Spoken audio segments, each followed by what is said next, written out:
여러분 안녕하십니까? 8월 12일 굿모닝 MBN 시작합니다. 먼저 오늘의 주요 뉴스입니다. 어제 오후 9시까지 1,833명이 코로나19 양성 판정을 받아 오늘 발표될 신규 확진자도 2,000명 안팎이 될 것으로 보입니다. 방역당국은 요양병원의 면회를 다시 금지하는 등 대책을 내놨지만 전문가들을 중심으로 현 방역체계 손질 필요성이 제기되고 있습니다. 4차 대유행의 확산세가 거세지는 양상이지만 전문가들은 아직 정점은 아니라고 판단하고 있습니다. 델타 변이 확산으로 돌파 감염이 속출하는 가운데 백신 공급이 차질을 빚으면서 11월 집단 면역이 사실상 어려워졌다는 분석이 나오고 있습니다. 자녀 입시 비리와 사모펀드 관련 혐의로 기소된 정경심 동양대 교수가 항소심에서도 징역 4년의 실형을 선고받았습니다. 재판부는 1심처럼 입시 비리 모두를 유죄로 인정했는데 같은 혐의로 재판을 받는 조국 전 법무부 장관 재판에 어떤 영향을 미칠지 관심이 쏠립니다. 더불어민주당 대선 경선 후보들이 3차 TV토론에서도 안보와 기본소득 등을 두고 날선 신경전을 벌였습니다. 국민의힘에선 다음 주 대선 예비후보 토론회를 놓고 내부 갈등이 커지고 있습니다. 북한 김영철 통일전선부장이 한미연합훈련을 비난하며 남측이 엄청난 안보 위기를 느끼게 해줄 것이라고 위협했습니다. 미 국무부는 한미훈련은 방어적 성격으로 적대적 의도는 없다고 밝혔고 우리 정부는 대화 재개를 촉구했습니다. 서울 낮 기온이 31도까지 올라 무더위가 여전한 가운데 대기 불안정으로 남부지방을 중심으로 소나기가 내리겠습니다. 제주엔 최대 150mm 이상, 남해안에도 10에서 60mm의 비가 예상됩니다.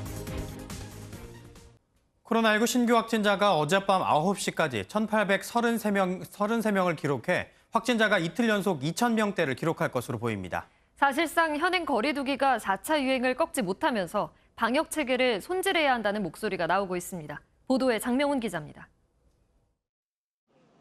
어젯밤 9시까지 집계된 코로나19 신규 확진자는 1,833명입니다. 전날 같은 시간보다 188명 줄었지만 오늘 0시 기준 신규 확진자는 2,000명대 초반에 달할 것으로 예상됩니다. 수도권 1,166명, 비수도권이 667명으로 전국 17개 시도에서 모두 확진자가 나왔습니다. 수도권과 부산 등에서 가장 높은 수준의 거리두기 4단계가 적용됐지만 정부의 예상과는 달리 사실상 한 달 동안 유행 통제가 거의 안 된 상황입니다. 방역당국은 지금의 방역 조치로는 확산세를 막기 어렵다며 추가 조치 도입의 필요성을 인정하지만 경제적 피해가 크다는 점을 들어 바로 적용하긴 어렵다는 입장입니다. 전문가들은 새로운 대응책 마련이 시급하다고 지적합니다. 확진자들 학교나 식당이나 주점이나 교회나 다중이용 시설에서 모여가지고 집단 발생하고 있잖아요. 그러니까 문 열어놓고 모기 잡겠다는 거죠. 잡힐 리가 없다는 거예요, 지금. 4차 대유행 속 국민 10명 중 6명이 이제 코로나19가 통제 불가능하다고 답할 만큼 국민들의 피로감도 커지고 있습니다. 방역당국은 현실적으로 가능한 대책을 신속하게 검토해 발표하겠다고 했습니다. MBN 뉴스 장명훈입니다. 확산세가 유독 거센 이번 4차 대유행은 전국적으로 또 전 연령대로 퍼져나가고 있습니다. 과거 유행 양상과 다른 4차 대유행의 5가지 특징을 심가현 기자가 정리했습니다. 이번 4차 대유행의 특징은 크게 5가지로 나눌 수 있습니다. 첫째, 전국적 확산세입니다. 최근 비수도권 확진자 비중은 40% 안팎으로 수도권 중심이던 초기와는 다른 양상입니다. 둘째, 전 연령대 확산입니다. 과거에는 수도권의 클럽과 홀덤펍 등에서 2030 중심 확산세가 두드러졌지만 지금은 50대가 17.8%로 가장 높고 40대가 30대를 넘어섰습니다. 셋째, 개별 접촉 감염 증가입니다. 최근 2주 동안 선행 확진자와 접촉해 감염된 사례는 전체 감염 경로의 절반에 달합니다. 17.5%인 지역 집단 발생 사례보다 3배 가까이 많은 비율입니다. 넷째, 백신을 맞고도 확진되는 이른바 돌파 감염이 급증했다는 점입니다.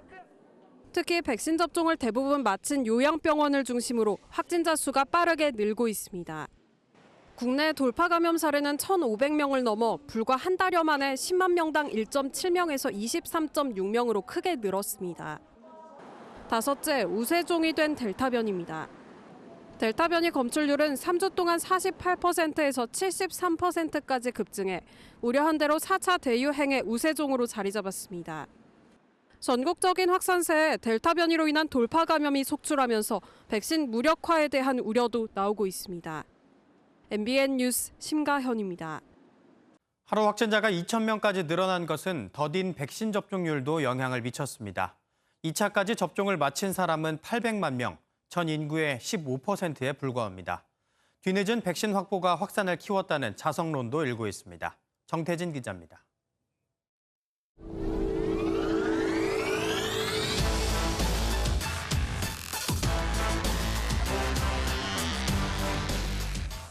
(5개월이) 지난 지금 전 국민 접종 완료율은 15.7%. 아직 1차 접종조차 하지 않은 60세 이상 고령층은 200만 명 가까이 됩니다. 20대와 함께 확진자 비율이 가장 높은 50대 연령층은 7월 말에서야 접종이 시작됐고 1,700만 명에 달하는 18세부터 49세는 이제 겨우 백신 사전 예약에 들어가 이달 말이나 접종이 본격화합니다. 지난해 7월에야 뒤늦게 백신 확보 경쟁에 뛰어든 방역당국의 오판이 뼈아픈 대목입니다. 충분한 물량을 확보했다고 자신했지만 생산 능력이 의심됐던 모더나에 지나치게 의존했고 아스트라제네카 백신도 부작용 우려로 기피 대상으로 전락했습니다. 아무래도 판단을 늦게 했고 또 계약을 늦게 함으로써 충분한 그 수량을 우리나라 확보를 못함으로써 그 백신 수급이 원활하게 못된 면이. 거리두기 등 방역 조치가 효과를 내지 못하고 있는 상황에서 믿을 건 백신뿐이지만 더딘 접종률로 당국이 목표했던 11월 집단 면역은 불투명해졌습니다. 집단 면역 목표에 대한 것은 최근 이제 발생하는 돌파 감염 이런 문제 때문에 수정 여부나 이런 것들도 전문가들의 의견을 더 수렴해 볼 필요가 있다. 방역 당국은 확산세가 더 커지기 전에 1차 접종만이라도 대폭 늘린다는 전략이지만 2차 접종 주기도 다가오고 있어 시간과의 싸움에서 쫓기는 형국입니다. MBN 뉴스 정태진입니다. 세계보건기구 WHO는 코로나19 치료제가 될 가능성이 있는 기존 약물 3종에 대한 검사에 들어간다고 밝혔습니다. 미 보건당국은 임신부에 대해 백신 접종을 권고했습니다. 이기종 기자입니다.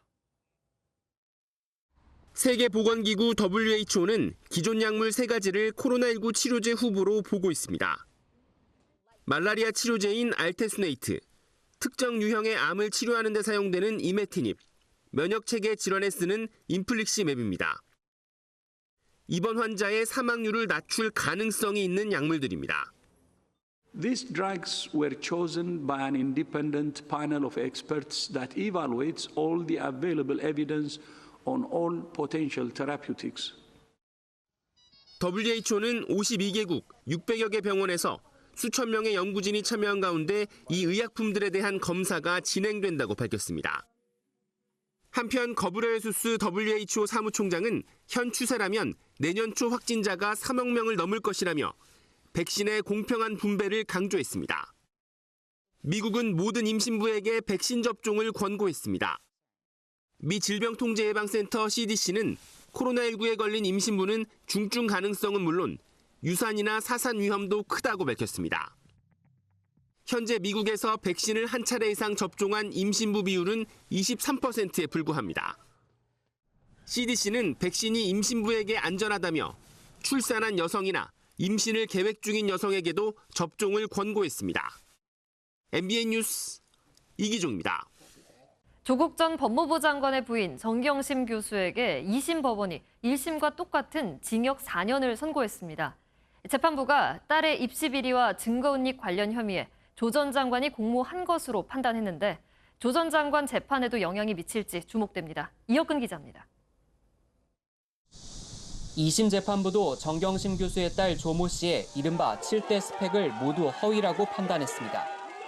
이 가운데 서울대 공익인권법센터와 아쿠아팰리스 호텔 인턴 확인서는 조국 전 장관이 위조했고 정경심 교수가 가담했다고 지적했습니다. 재판부는 또 조 전 장관과 정 교수가 공모해 자산관리인 김경록 씨에게 자택과 동양대 PC 자료를 숨기도록 지시했다고 판단했습니다. 정 교수 측은 3심까지 가겠다는 의사를 밝혔습니다. 원심 판결 자체가 너무나 합리적인 논리 전개라기보다는 확증 편향적인 그리고 선입견으로 가득한 판결문이었기 때문에 아내의 2심 판결에 대해 조 전 장관도 가족으로 참으로 고통스럽다며 대법원의 상고에 법리를 다투겠다고 밝혔습니다. 조국 수사를 이끈 한동훈 검사장은 지난 2년간 수사팀에 대한 부당한 공격이 있었다며 어렵더라도 끝까지 최선을 다하겠다고 말했습니다. 정 교수가 항소심에서도 혐의 대부분 유죄를 선고받으면서 공범으로 함께 기소돼 1심이 진행 중인 조 전 장관 재판에도 영향을 미칠지 주목됩니다. 딸 조 씨의 부정 입학 의혹에 대해 조 씨가 학부와 대학원을 거쳐간 고려대와 부산대는 입학 취소를 검토 중입니다. MBN 뉴스 이혁근입니다. 정경심 동양대 교수의 2심 판결을 두고 국민의힘은 배우자인 조국 전 법무부 장관에게 사과를 요구했습니다.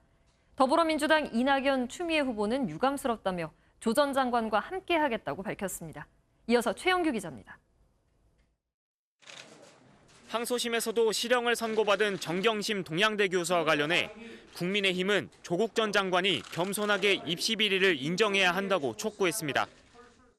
조국 전 장관은 위선적 태도로 인해 상처받은 수많은 청년에게 진심으로 석고대죄를 하기 바랍니다. 국회 교육위원회 소속 국민의힘 의원들도 성명서를 통해 부산대와 고려대는 조 전 장관 딸의 입학을 당장 취소하라고 주장했습니다. 윤석열 캠프 김병민 대변인은 영화 기생충의 한 장면 같았다며 문재인 대통령은 아직도 조 전 장관의 마음의 빚이 있냐고 비판했습니다. 반면 이낙연 전 민주당 대표는 징역 4년을 유지한 항소심 결과는 형량을 먼저 정해놓고 끼워 맞췄다는 의구심이 든다며 조 전 장관과 함께하겠다고 밝혔습니다. 추미애 전 법무부 장관도 애초 혐의를 단정했던 사모펀드 건은 무죄가 됐고 별건 수사로 발목을 잡았다며 유감의 뜻을 나타냈습니다. 이런 가운데 김두관 의원은 이낙연 전 대표가 조 전 장관 임명을 반대하고 윤석열 전 총장이 수사할 때 구경만 했다고 주장했는데 이 전 대표 측은 그런 적 없다며 강한 불쾌감을 드러냈습니다. MBN 뉴스 최영규입니다. 더불어민주당 6명의 경선 후보들이 통일 외교를 주제로 세 번째 TV토론을 펼쳤습니다. 네거티브 중단을 선언한 후보들은 상대의 과거 발언을 꺼내 지금의 정책과 견해를 비교해가면서 공격하는 모습을 보였습니다. 백길종 기자입니다. 이재명 경기지사는 이낙연 전 민주당 대표가 노무현 전 대통령의 동북아 균형자론을 비판했다며 정체성 문제로 공격을 시작했습니다. 국방력 강화가 필요하지 않다는 부분에 대한 의견들 그렇지가 말씀해 않습니다. 주십시오. 국방력 강화만으로 균형자가 되기는 어렵다는 뜻을 그렇게 말씀드렸습니다. 이 전 대표는 이 지사가 말을 바꿨다며 사드는 중국용이라고 말한 윤석열 전 검찰총장을 비판할 자격이 없다고 반격했습니다. 2017년에 사드가 북핵 미사일 방어용이 아니라는 것은 이미 알려진 사실이다. 이렇게 말씀을 했습니다. 그러니까 상황이 바뀌면 다른 판단을 할 수밖에 없는데 지금 현재 상태로는 북측의 그 미사일을 우리가 방어하기 위한 것이라는 게 국가의 공식 입장인데 정세균 전 총리는 한미연합훈련 필요성을 인정하면서도 연기론이 즉흥적인 판단은 아니었다고 해명했습니다. 남북 대화를 이끌어내고 북미 간의 대화를 만들 수 있도록 노력하는 것이 우선이다. 김두관 의원은 개성공단을 백신 허브로 만드는 등 국제화할 것을 제안했습니다. 미국이나 중국, 일본 기업들이 동시에 들어갔다면 박근혜 정부에서 그렇게 개성공단을 일방적으로 폐쇄할 수 있었을까요? 선두 주자들에 대한 견제도 이어졌습니다. 박용진 의원은 지난 대선 때 이재용 삼성전자 부회장 가석방을 강하게 반대한 이재명 지사가 말을 바꿨다고 지적했고 재벌 특혜와 관련해서 이런 식으로 말을 바꾸시거나 침묵하는 것이 이재명식 재벌 개혁이고 이재명식 공정인지? 추미애 전 법무부 장관은 이낙연 전 대표에게 검찰개혁 의지를 밝히라고 쏘아붙였습니다. 이건 서둘러야 되는 일인 거죠. 그래서 충분히 서두를 수 있는 힘도 있는데 입법 발의도 할 수 있고요. 의원들과 상의하겠습니다. 통과시킬 수도 있고요. MBN 뉴스 백길종입니다. 야권 대선 주자인 원희룡 전 제주지사가 어제 MBN 특별 대담에 출연해 최종 후보를 두고 윤석열 전 검찰총장과 싸우게 될 것이라고 말했습니다. 여권 대선 주자인 이재명 경기지사에 대해서는 인간성도 문제가 있고 공약도 황당하다고 비판했습니다. 이 내용은 김순철 기자입니다. 대선에 출마하기 위해 어제 7년간의 업무를 마무리한 원희룡 전 제주지사. 국민의힘 경선은 결국 윤석열 전 검찰총장과의 2파전이 될 것이라며 자신감을 드러냈습니다. 윤석열이냐 아니면 본선 경쟁력을 갖춘 원희룡이냐 그 둘 중에 선택을 하는 싸움으로 석 달의 과정을 거치면서 가리라고 저는 믿습니다. 최근 국민의힘 경선준비위원회가 주최한 봉사활동과 관련해 윤석열 캠프로부터 보이콧 제안을 받은 건 사실이라고 밝혔습니다. 뭐 가야 되냐, 안 가면 안 되냐 그래서 그걸 너무 심각하게 그걸 뭐 불참하고 한다는 게 왜 그래야 되는지 난 모르겠다. 그래서 결과적으로는 제가 거절한 셈이죠. 다만 경선준비위원회가 후보들과 충분히 의견 교환을 하지 않고 있다며 너무 앞질러가는 건 독단이라고 쓴소리를 쏟아냈습니다. 여권 대선 후보와 관련해선 이재명 경기지사가 최종 후보로 올라올 것이라면서도 본선 경쟁력에 대해서는 의문을 나타냈습니다. 이재명 지사는 인간성도 문제가 있고 공약도 황당합니다. 대한민국을 위험에 빠뜨릴 사람인데요.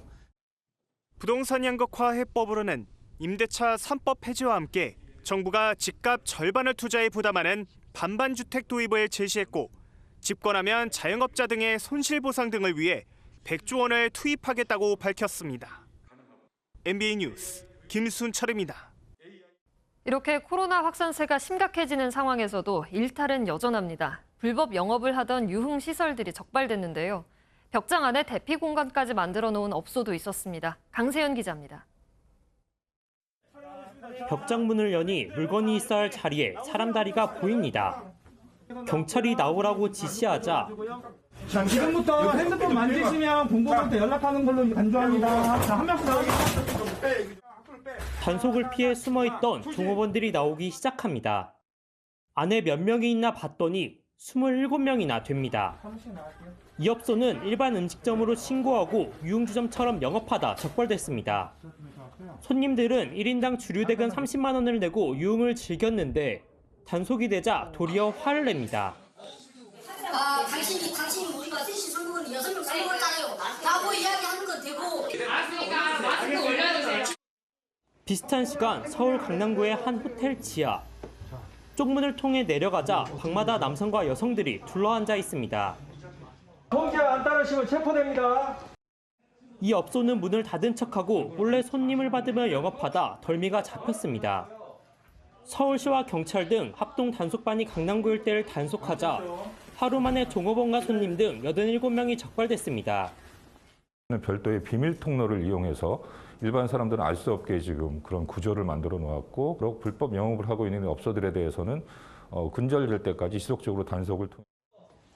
단속반은 방역규칙을 위반한 업소에 대해 영업정지 조치를 하고 손님들에게 과태료를 부과할 방침입니다. MBN 뉴스 강세현입니다. 서울시 코로나19 방역수칙 단속을 총괄하는 강선섭 민생사법경찰단장이 방역수칙 위반으로 대기 발령 조치됐습니다. 강 단장은 지난달 말 동료 8명과 밤 늦게까지 식당에서 술자리를 가져 오후 6시 이후 3명 이상 사적 모임 금지 조치를 어겼습니다.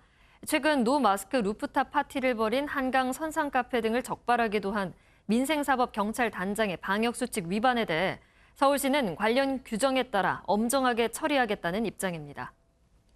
일제 강제노역 피해자 5명이 일본 기업을 상대로 제기한 손해배상 청구 소송에서 법원이 기각 판결을 내리면서 또 패소했습니다.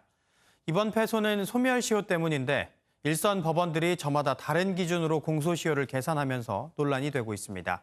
왜 그런지 박자은 기자가 설명해드립니다. 일본 강제동원 피해자 유족이 일본 미쓰비시 광업을 상대로 제기한 손해배상 청구 소송에서 패소했습니다. 이번 재판의 쟁점은 소멸시효였습니다. 민법에 따르면 손해배상 청구권은 피해자가 그 손해와 가해자를 안 날로부터 3년 동안 행사하지 않으면 그 시효가 소멸됩니다. 지난 2012년 대법원은 강제노역 피해자 이춘식 씨 등이 일본 제철을 상대로 낸 손배소에서 원고 승소 취지로 사건을 파기환송했고 2018년 10월 대법원에선 원고 승소 판결이 확정된 바 있습니다. 2년 전 광주고법이 2018년을 기준으로 시효를 계산해야 한다고 판결한 반면 이번에 서울중앙지법은 2012년을 기준으로 시효를 계산해 그로부터 3년 넘게 지난 2017년 이번 소송이 접수된 점을 들어 원고 패소로 판결했습니다. 한편 청와대 국민청원 게시판에는 전범기업 불법 행위의 시효를 인정하지 않는 특별법을 제정하라는 청원이 제기됐습니다. 지난 6월 서울중앙지법 민사합의 34부가 법률적 요건을 갖추지 못했다며 각하 판결을 내리고 이번에는 시효가 소멸됐다며 기각하는 등 엇갈린 판결이 계속되면서 논란은 커질 전망입니다. MBN 뉴스 박자은입니다. 금융당국이 코로나19 장기화로 빚을 진 연체자를 돕기 위해 신용사면을 추진합니다. 코로나19로 피해를 입어 빚을 진 소상공인이나 자영업자 등이 정상적인 경제생활로 복귀할 수 있게 돕자는 취지입니다. 적용 대상은 지난해 1월 이후 2천만 원 이하 빚을 졌다가 올해 말까지 모두 갚은 사람으로 금융당국은 IMF 외환위기 때도 비슷한 방식으로 신용회복을 지원한 적이 있다고 설명했습니다. 홍수와 산불 등 지구촌을 덮친 기후재난이 좀처럼 멈추지 않고 있습니다. 터키에서는 대형 산불이 꺼지기도 전에 물폭탄이 쏟아지는가 하면 이탈리아에서는 48도가 넘는 역대 최고 기온을 기록하기도 했습니다. 정설민 기자가 보도합니다. 흙탕물이 무서운 기세로 흘러내려갑니다. 떠밀려온 차량 수십 대가 뒤엉켜 있고 다리 한복판이 폭삭 주저앉았습니다. 터키 남부에서 8명의 목숨을 앗아간 산불이 미쳐 잡히기도 전에 이번에는 북부 지역에 물폭탄이 쏟아졌습니다. 최소 1명이 숨지고 1명이 실종됐으며 12개 마을에 정전이 발생했습니다. 인도에서는 폭우로 산사태가 일어나 엄청난 양의 흙더미가 도로를 덮쳤습니다. 버스 등 차량 6대가 깔리면서 최소 10명이 숨지고 14명이 부상을 당했습니다. That there are 6 vehicles that have been trapped, including a bus. It is a 32-seater HRTC bus which was moving. 아직도 30명 이상이 매몰돼 있어 인명피해는 더 늘어날 전망입니다. 알제리에서는 동시다발적으로 발생한 산불이 폭염과 강풍으로 사흘째 이어지고 있습니다. 주민 37명을 비롯해 화재 진압에 투입된 군인 28명 등 최소 65명이 목숨을 잃었습니다. شيء تموت كاين اللي ماتوا ديار كاين اللي ماتوا هنايا الفوق راكم تشوف الزيتون تاع جدود تحرد كاع واش نزيد لكم. 지난달부터 산불이 계속되고 있는 이탈리아 남부에서는 한낮 기온이 역대 최고인 48.8도까지 치솟는 등 이상기후로 몸살을 앓고 있습니다. MBN 뉴스 정설민입니다. 삼성전자가 3세대 폴더블 폰 갤럭시 Z 폴드 3와 Z 플립 3를 선보였습니다. 어제 온라인 삼성 갤럭시 언팩 2021에서 공개된 두 모델은 전 버전 사용자들이 가장 크게 불만을 가졌던 내구성을 크게 강화시킨 점이 눈에 띕니다. 오는 27일 우리나라와 미국, 유럽을 시작으로 전 세계에 순차 출시되는 Z 폴드 3와 Z 플립 3의 국내 사전 판매는 오는 17일부터 23일까지 진행됩니다. 여름에는 더위를 잊게 하는 공포 영화가 하나의 공식처럼 생각나는데요. 올 여름에는 시각보다 무서운 청각으로 느끼는 색다른 공포, 호러송이 인기입니다. 이상주 기자입니다.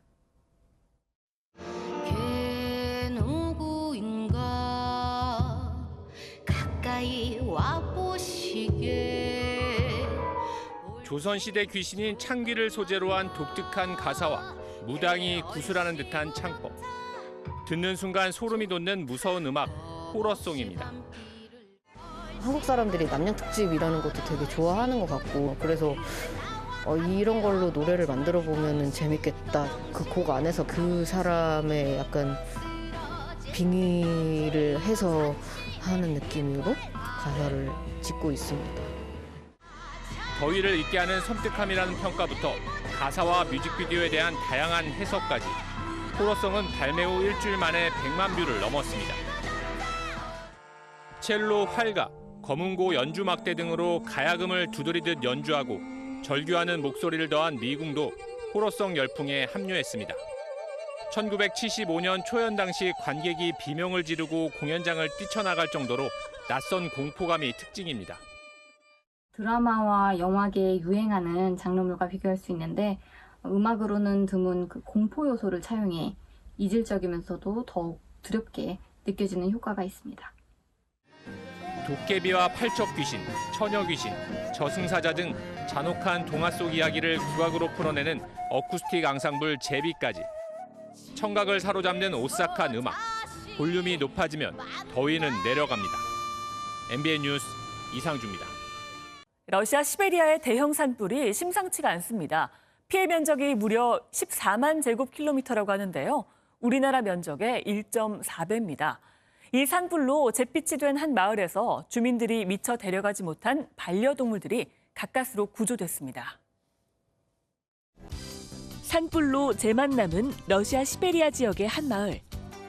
화마가 휩쓴 곳에 반려동물들이 남아있다는 얘기를 듣고 동물보호단체가 급히 출동했는데요. 폐허가 된 마을 곳곳을 뒤진 끝에 간신히 목숨을 건진 고양이들을 구조했습니다. 그런데 동물병원으로 옮겨진 고양이들의 상태가 심상치 않아 보입니다. 끔찍했던 화마 속에서 화상을 입거나 연기를 마셨기 때문인데요. 병원에서 치료를 잘 받고 다시 건강해졌으면 좋겠습니다. 고양이들아, 힘내! FC 바르셀로나를 떠나 파리 생제르맹으로 간 리오넬 메시. 바르셀로나도 이제 메시에게서 정을 떼려는 걸까요? 메시 지우기에 나섰습니다. FC 바르셀로나가 메시의 흔적을 지우기 시작했습니다. 홈구장 캄프누에 걸린 메시의 대형 포스터. 얼굴부터 몸까지 쭉 제거되고 있죠. 파리 생제르맹으로 떠난 메시가 미워서 이러는 건 아니고요. 이제 메시의 초상권을 사용할 권리가 없어서 메시 지우기에 나선 겁니다. 문득 님이라는 글자에 점 하나를 찍으면 남이라는 노래 가사가 떠오르네요. 사람과 사람 간의 접촉이 꺼려지는 코로나 시대에 사람과 사람 사이를 이어주고 또 사람이 하기 어려운 일을 해주는 로봇이 있습니다. 영상으로 보시죠. 인도네시아 제2의 도시 수라바야. 한 로봇이 소독약을 뿌리며 다닙니다. 밥솥과 텔레비전 같은 가전제품을 재활용해 만든 델타라는 이름의 로봇인데요. 공공 서비스용으로 개발됐는데 코로나 사태 속에서 빛을 내고 있습니다. 소독약도 뿌리고 격리된 사람에게 식료품과 생필품을 전달하며 방역 일선에서 그야말로 일당백의 활약을 펼치는 건데요. 이 로봇을 만든 박사는 지역민들에게 도움이 되는 것 같아 기쁘다며 뿌듯해했습니다. 지금까지 굿모닝 월드였습니다. 오늘 남해상을 지나는 기압골의 영향으로 제주에 비가 시작돼서 아침에는 남해안까지 확대되겠습니다. 이 비는 주말까지 이어지겠고요. 비구름대가 이동하면서 주말 낮부터는 충청 이남 지방과 남부 지방에도 비가 내릴 것으로 예상됩니다. 제주에는 호우주의보가 발표된 가운데 오늘부터 내일까지 50에서 150mm, 남해안 지방은 최대 80mm의 비가 예상됩니다. 특히 제주 산지에는 250mm 이상으로 많은 비가 쏟아져 내리겠고요. 벼락을 동반해서 시간당 30에서 50mm의 매우 강한 비가 내릴 수 있어서 주의가 필요합니다. 한편 대기가 불안정해지면서 오늘 오후부터 밤 사이에도 수도권을 포함해 전국 내륙을 중심으로는 소나기가 자주 지나겠습니다. 예상 강수량은 5에서 40mm로 지역 간 강수의 편차도 크게 나타나겠습니다. 폭염의 기세가 조금은 꺾였다지만 여전히 폭염특보가 발효 중인 중서부 지역과 남부 지방은 낮 기온이 32도 안팎까지 오르면서 무더위가 나타나겠습니다. 지역별 한낮 기온을 살펴보면 서울이 32도, 대전 33도까지 오르겠고요. 광주와 대구도 32도로 어제와 비슷하겠습니다. 중부지방 오늘 구름이 많겠고요. 소나기가 내리는 곳은 습도가 높아서 체감온도가 1, 2도가량 더 높겠습니다. 남해안과 제주는 종일 흐린 가운데 해상에는 강한 바람과 벼락을 동반하는 곳이 있겠습니다. 또 해안을 중심으로는 너울이 유입되면서 높은 물결도 예상됩니다. 다음 주까지도 남부지방과 제주를 중심으로는 비가 자주 지나겠고요. 주말인 토요일에는 전국에 비가 내리겠습니다. 지금까지 날씨 전해드렸습니다.